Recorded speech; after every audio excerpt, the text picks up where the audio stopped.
Okay, well, thank you very much for attending my session today, looking at how to survive as a VR and AR startup. As was kindly introduced, my name is Sami Hamid, and I'm the co-founder of Glitch Studios, which is a VR and AR production studio based in London, Oslo, and Istanbul. So over the next 30 minutes, I'm going to try and impart some of the knowledge and the lessons that we've learned as a VR and AR content producer. Some of those lessons we've learned the hard way. Some of them have been observations of other VR and AR production studios, some successful and, of course, some not so successful. Just a little disclaimer. I'm by no means a VR and AR expert. I think it would be quite naive of anyone to claim to be at this early stage in terms of content production, especially on the consumer side. And I'm not a startup guru. Everything I'm going to be telling you today are very much lessons that we've learned at the front line of being a content producer in the AR and VR industries. So who are we? Well, Glitch Studios was founded about a year and a half ago by three partners, myself, Tobias, and Borge. We all come from very different backgrounds. Borge is a brand specialist and designer. Tobias is a film director, and I'm a project management by background, and we specialize in producing marketing and branding experiences for our clients around Europe. I'll show you a very short 2-minute video of some of the work that we've done both in VR and AR, and also non-AR and VR.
Okay, that came out a bit early. But anyway, what do you think of when you think of the AR and the VR industry? What is the kind of images that come to your mind? And I think the previous presentations today by Jeremy Dalton and also Timothy Jung, excellent presentations that were very much setting the scene for myself today as they kind of looked at all the use cases and also introduced us to this very exciting technology. Now, it's very difficult to open a magazine or read an article online without kind of getting this sort of image in your head around this emerging technology. You'll be coming across the hundreds of use cases across dozens of industries. You'll be looking at all the market forecasts, the predicted consumer adoption, and of course the big PR ticket stories such as Oculus buyout by Facebook for $2 billion, Magic Leap investment for $1.6 billion, which I think now they're asking for a further $6 billion, if any of you are following the news there. And so it's very easy to get very excited about this industry. You know, this industry is going to be very, very big.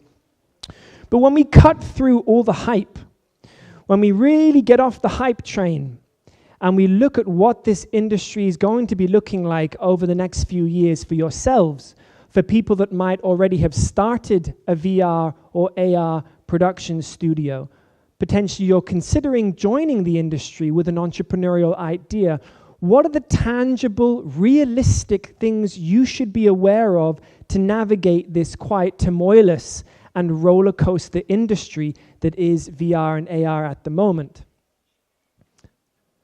So this is one of the many predictions that you can take out your phone right now and Google it. You'll be coming across many of these white paper pieces of very hyped up market predictions. This only came out in 2016, Q1. I'm not going to say who produced it, but you can Google it yourself.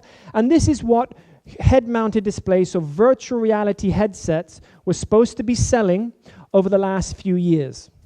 Okay? So 2016, we were going to sell 15 million headsets. 2017, this year, we're expected to sell 26 million headsets. And by the end of 2018, nearly 40 million headsets. Very, very exciting indeed. Well, sorry to burst your bubble, but this is what the industry looks like at the moment. Last year, we sold only 6.3 million headsets. 2017, we're on track to sell under 10. And I think it's very difficult, unless you are a specialist in terms of analysis, to really get a solid, accurate prediction as to what the market is going to look like for 2018, considering how many new headsets are coming out, new platforms, new solutions, so in other words, software solutions as well. So I think 2018 is going to be a big question mark as to how big the industry is going to be. So as you can see here, it's a little bit bleak. When you really burst that bubble that is the AR and VR industry, you kind of see that we're not as exponential as many people are predicting. So what's holding it back? Why are we not seeing that exponential growth? Why are we not seeing that drive upwards to mass consumer adoption for virtual reality and, of course, in the more longer term, augmented reality? Well, there are many. Technology, which I think was touched upon earlier, is one of the key factors. We have bulky, awkward, heavy pieces of equipment that you're kind of sticking on your face, low resolutions, wires, price point issues as well. It's still very expensive, VR and, of course, AR. Behavior and social acceptance. How many of you in the last 12 months has seen someone on an airplane or on a train with a VR headset stuck to their face? One. And I think that really sums it up. For a technology that's trying to go mainstream, for a technology that is trying to be a consumer product, it's still very much awkward. It kind of can be described as a mobile phone back in the 1990s. They were big, they were bulky. People would laugh at you in 1992, 1994 if you had a mobile phone. We're kind of like at that stage of the VR industry. Lack of content and proper content, and this is a bit of a cliche. You'll hear this all the time if you go to a VR conference. Where's the killer app?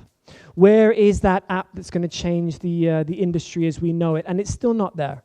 Maybe it never will come. Maybe we're a few years away from that. And then a real interesting one, inorganic growth. So all the figures that we've heard today so far, a huge percentage of those, and I don't have the figures, I'm sure Jeremy would be a better person to ask than myself, but a huge percentage of that is inorganic growth in VR and AR. What does that mean? It means this is money being put in by investors rather than consumers saying, hey, I want to buy that. I want to buy that piece of headwear, that hardware, that software.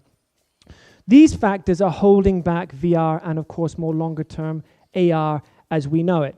And what is it making us feel like? It's making us feel a little bit sad. A little bit sad, to be honest with you. There have been some articles and some pieces of news this year in particular that have kind of said that VR as an industry is becoming a little bit more of a barren desert. That there is a kind of a big freeze in 2017 with regards to VR. We're seeing a little bit of a stagnation in the market at the moment, as rather than having more VR companies producing more content Not all hubs, of course. There are some hubs that are still growing, such as London and Berlin. But in general, there's a little bit of a stagnation. Many companies are deciding to go into cockroach mode, which means they're throttling down production and they're throttling down growth as they're waiting for the market to grow. And that is a dangerous waiting game, because rather than more people and more entrepreneurs producing more content, we're seeing it kind of stagnate. So what can I offer you in terms of tangible, realistic predictions over the next 3 to 5 years that could potentially help you and your startup within VR and AR content production specifically potentially navigate yourselves into areas that could see a better long-term outcome? Well, I think the first thing is there isn't going to be exponential growth anytime soon. Sorry. I know a lot of people say, oh, VR is going to explode like a mushroom. It's going to be everywhere. Everyone's going to have one of these pieces of headset. No, they're not. 2016 was not the year of VR. It was the beginning of VR, yes, but it wasn't VR in terms of what we want it to be. Now, I want to emphasize, I'm standing on this stage today because I believe in this technology. I really do. And there are many people this year in particular that are saying, oh, VR, it's dead. It's back to the 1990s where it kind of made a bit of an entrance in the consumer market and then it popped.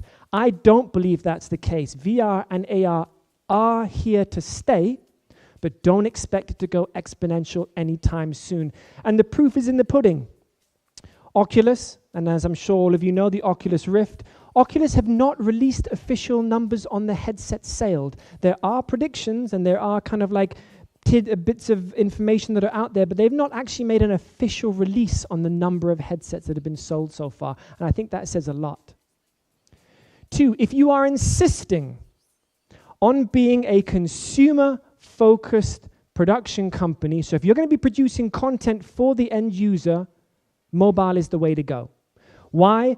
The figure I mentioned earlier of sales last year of 6.3 million headsets, of those, 4.6 million were Gear VR, which means they were mobile headsets. And why is that? Well, it's very obvious. We all have one of these in our pocket, especially the new generations of phones that are coming out so rapidly now. The technology is improving so very, very fast. Screen resolution is amazing. All the features that we are seeing in PC VR, such as room scale tracking, such as 6 degrees of freedom, proper input solutions, hand tracking, all of these little bits of technology are making their way onto the mobile platform over the next 2 years. So if you really want to be consumer focused, mobile VR is definitely where it's going to be. High-end PC growth will follow in a similar vein as the arcade industries did in the 70s. And I think this is quite a romantic perspective. A lot of people have been touting VR as a renaissance to the arcade. So the arcade business in the 70s and very early 80s was driven mainly by an economic factor that not many people had the money to buy an arcade console or a gaming machine to take home. And so people were willing to pay a premium to go to an arcade, have a social experience with friends, and enjoy that environment. And that is exactly what we're seeing today. We're seeing arcades for VR specifically pop up all over the world. China in particular is leading the charge with over 1,000 VR arcades that have opened, I think, over the last year, 2 years. And in particular, in developing countries, we're seeing this. Why? Because a lot of people don't have the cash to go ahead and buy a high-end PC and a headset. But they are very, very curious about this technology, which means they're more than happy to pay a premium to go to an arcade or even a shopping mall, a public space where VR is starting to have an inroad and have a 10 to 15 minute experience as they get familiar with the technology. So that's a big industry there, either opening an arcade or producing for an arcade, which of course is a B to B to C model, business to consumer. Web VR is the lucky horse in this race, and surprisingly, I didn't hear it from Jeremy or Timothy today. I'm not sure why, but web VR is going to be huge. If we have any web developers in the house, this is something you should really be watching. This is being led mainly by players such as Google Chrome, Facebook, Microsoft with their mixed reality headsets. Some of them have been released or are releasing very, very soon. And it's the only point in a very splintered industry that is VR where they all come together. Just like websites 10 years ago began to introduce mobile integration, expect to see websites in the next 5 years begin to introduce a need for VR integration as well. Focusing on business-to-business applications is a safe bet in the medium term. This is what we do at Glitch. We only produce client projects.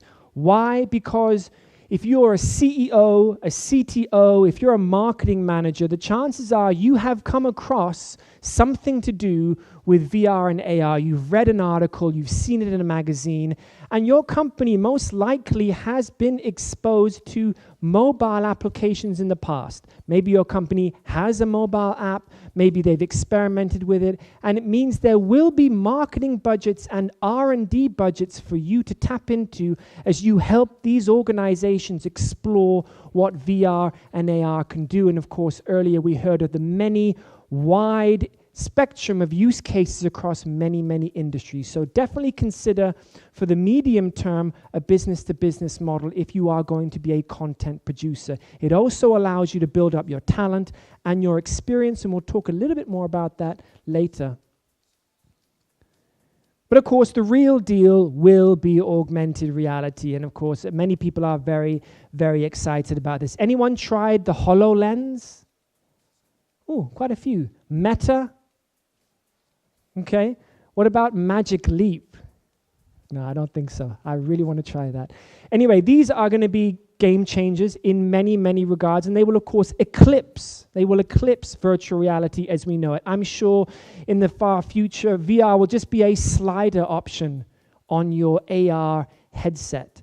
But until then, it's a long-term game, and in my opinion, it falls outside what we're saying are predictions over the next 5 years. But if you do want to get involved in AR today, and we've had some excellent presentations on AR already, then of course AR Kit and AR Core are the way to go. AR Kit, of course, released with iOS 11, I believe, and some of their more recent phones, including the iPhone X, is compatible. And AR Core was Android's answer to the AR Kit, is available currently, I believe, only on the S8, the Samsung S8, but will be rolled out to also new generations. Why are they the short-term way into VR? Well, of course, again, they're using something we all have in our pocket. Players like Facebook, players like Apple, players like Android, they all know that the user is not ready to put on these awkward bits of plastic on their face. And that's exactly why Google Glass failed in its first iteration, although interestingly, we will be seeing Google Glass version 2 coming out next year, which I'm quite keen to see. Okay, so we've kind of gone through some of the predictions that at least we at Glitch are aiming to do, or aiming to focus on over the next 5 years. Now, let me talk through some of the lessons that we've learned as a VR and AR content producer that will hopefully serve you guys and girls in your own endeavors in this industry. So, first, focus. Why? You'd be surprised how many companies I come across that call themselves a virtual reality company, as if differentiating themselves just with the technology is going to be enough. It's not. You need to focus. If you don't focus, your customer won't know what you do, your client won't know what you do, you won't be able to build up brand presence now, which is the time to be building that up. So what do I mean by focus? Well, we've touched upon some already. Are you going to be, and again, I'm stressing content production side, are you going to be business to business? And we've mentioned that already, producing content for potential clients, both within VR and AR. It allows immediate cash in the door now. It's probably one of the only areas in the AR and VR, I should say VR industry, where there is some degree of cash to keep you guys afloat. Are you going to be business to consumer? Bit of a risky business at the moment. There have been success stories like Job Simulator and other applications, but very limited. Very, very, very limited. What about business to consumer? What about producing something for these thousands of VR arcades and VR spaces that are opening up all over the world? Echo Arena. Anyone played that VR game before? So there are games that are coming out now that are focusing specifically on multiplayer. And the reason why I'm picking up on this is I believe that VR in particular will be revolutionizing the esports industry. And as I'm sure you know, the esports industry is worth billions of dollars, and its growth over the last few years has been exponential. Expect VR to be a very big part of that. So if you want to be a content producer, consider getting in to produce content for this, potentially an arcade or potentially a public space. High visibility projects. Boom. What do I mean by that? Well, of course, we got to keep the lights on. We got to pay the rent. We got to make sure we can pay the salaries. But now is the time to get your high PR projects up and running. So what do I mean by that? Is consider taking projects that will give you PR value in the long run over potentially projects that won't. We've had many opportunities to work with real estate companies. They want to film their places in 360. We've had opportunities to work with oil companies in Norway. And again, big payers, easy money. But in terms of value from a PR perspective, very, very low. Second video. So this was, and I'm going to apologize in advance for the quality, this was one of the first projects that we did even before Glitch was born. This was actually when we were back as an indie team. We worked with the Red Cross to produce an earthquake safety and survival experience that was shown at the World Humanitarian Summit. It was shown to hundreds of aid agencies around the world and has since been rolled out, in particular in schools, to help children in learning how to prepare for and hopefully survive an earthquake in earthquake-prone areas of the world. And as you can imagine, it's seen a lot of uptake. We've even seen clones being reproduced by other aid agencies around the world. There's even a clone on Steam, which is really bizarre, but that's great. If people are copying it, it means we've done something very, very good. And as you can imagine, it really, when we were back as an indie team, it really boosted our profile and opened many doors in talking to other non-for-profit organizations, aid agencies, and even potential clients as well, and opened the door for us to establish Glitch as an actual company. Yeah, we can stop it. So cash, show me the money. Now, cash, I'm not a startup consultant, so I can't obviously advise you in terms of how you manage your cash flow, but I can tell you what it means to be a poor startup in a cashless industry. And there are three things you should consider if you are in VR or AR or you're considering jumping in, which is if you don't have cash to maintain you in the next 2-3 years, you will struggle. So make sure you are tapping into something that will ensure that you will be surviving this barren desert that is the VR industry at the moment. Government grants. Right now, there's a lot of interest by non-for-profit organizations and governments to kind of just experiment with VR and AR at the moment. UNICEF is closing tomorrow, 12 o'clock, UNICEF is closing a $100,000 proposal tender for looking at how VR can be used to educate children in developing countries. So there are many, many opportunities out there. Why? Because people are curious to experiment with this technology. Investors, more of a hot topic back in 2016. There was a lot of investment, in particular in the US. A lot of investment firms wanted to kind of bring in their token VR or token AR company within their portfolio. Little bit less now. Doesn't mean you can't find it, but it won't be so easy. And of course, investment at the sacrifice of a percentage of your startup will allow you to maintain the next couple of years of cash flow. And then non-VR income channels. And this is what we do at Glitch. And this is actually something that I've seen replicated over and over again in companies that are touting themselves as a VR or AR company all over Europe. What do I mean by that? Simply that you will present yourself as a VR or AR content producer, but you are ensuring that you are keeping the lights on and paying the rent through potentially non-VR streams using the same talent pool. What is that talent pool? Designers, developers, 3D modelers, it could be post-production specialists, you name it. This skill set will cover not only what you're doing in VR and AR, but also potentially non-VR and AR channels as well. Oh, and there's a nice pretty picture of money.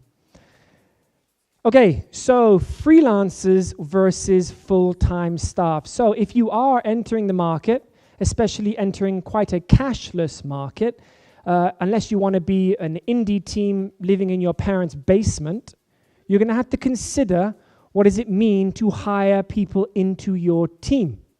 And of course, it's very normal and very natural that you'll be thinking, well, there's not much money in the market right now, so I'm just going to bring on freelancers. And I'm really strongly advising against that. Why? Because your competitive advantage today and over the next few years will be the experience that you have in this market. And we've heard some excellent presentations. I really enjoyed the one by Alessandro on AR. It really shows a knowledge bubble that their team have created with that. Lost my train of thought there. If you are looking to have freelancers on board, it means they're learning on your behalf. So you are paying them to come into in-house or freelance from home, build up that knowledge in whatever you're producing, then run off with that knowledge. If you can, hire. If you can't, keep your freelancers super close and hire them full-time when you can afford it. This is your unique selling point at the moment against your competitors.